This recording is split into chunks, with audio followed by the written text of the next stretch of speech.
আজকে বানিয়েছি সাগুদানার রসমালাই। হ্যালো, আসসালামু আলাইকুম এভরিওয়ান। ফেসবুক স্ক্রল করতে করতে হঠাৎ একদিন এই সাগুদানার রসমালাই রেসিপিটি চোখে পড়ল। দেখে খুব ইজি মনে হয়েছিল, তাই ভাবলাম আমিও একবার ট্রাই করে দেখি কীরকম হয়। এখানে আমি 100 গ্রাম সাগুদানা নিয়েছি। বাই দ্য ওয়ে, এটার নাম কি সাগুদানা নাকি সাবুদানা? কমেন্ট করে জানাবেন তো কোনটা সঠিক। সাগুদানাগুলোকে ধুয়ে পানিটা খুব ভালোভাবে ছেঁকে নিয়েছি। এরপর দিয়েছি 1 চিমটি লবণ। এরপর এর মধ্যে দিয়েছি 3-4 চামচ পরিমাণ চিনি।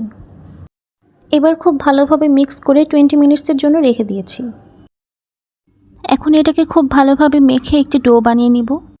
আর এটা খুব স্টিকি হয়, তাই একটু ধৈর্য সহকারে কাজটি করতে হবে। এখন একটু একটু করে হাতে নিয়ে মিষ্টির শেপ দিয়ে নিচ্ছি। আপনারা আপনাদের পছন্দ মতো শেপ দিয়ে নিতে পারেন।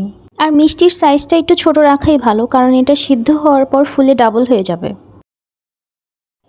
আর এই তো এখানে আমার সবগুলো সাগুদানাকে মিষ্টি শেপ দেওয়া হয়ে গিয়েছে। এবার একটি প্যানে 1 লিটার দুধ নিয়েছি। দুধটা ভালোভাবে গরম হয়ে আসার পর আমি এর মধ্যে 2টো এলাচ দিয়েছি। এবার দুধটা খুব ভালোভাবে জাল করে নিচ্ছি। দুধে এরকম বলক উঠে আসার পর এর মধ্যে বানিয়ে রাখা মিষ্টিগুলো এক এক করে দিয়ে দিচ্ছি। মিষ্টিগুলো দেওয়ার পর অনবরত নাড়তে হবে যেন নিচে লেগে না যায়। মিষ্টিগুলো সিদ্ধ হতে প্রায় 20 থেকে 25 মিনিটের মতো সময় লাগবে, আর এই সময় অনবরত নাড়তে হবে যেন নিচে লেগে না যায়। আর এগুলো সিদ্ধ হয়ে যাওয়ার পর এভাবে উপরে ভেসে উঠবে, তখনই বুঝতে পারবেন যে মিষ্টিগুলো সিদ্ধ হয়ে গেছে। আর এই যে দেখুন, মিষ্টিগুলো সিদ্ধ হয়ে যাওয়ার পর সাইজটা কত বড় হয়ে গিয়েছে।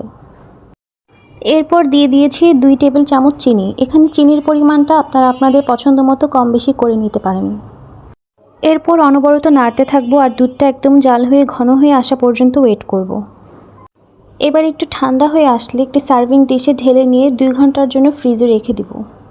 আর এই তো হয়ে গেছে আমার সাগুদানার রসমালাই।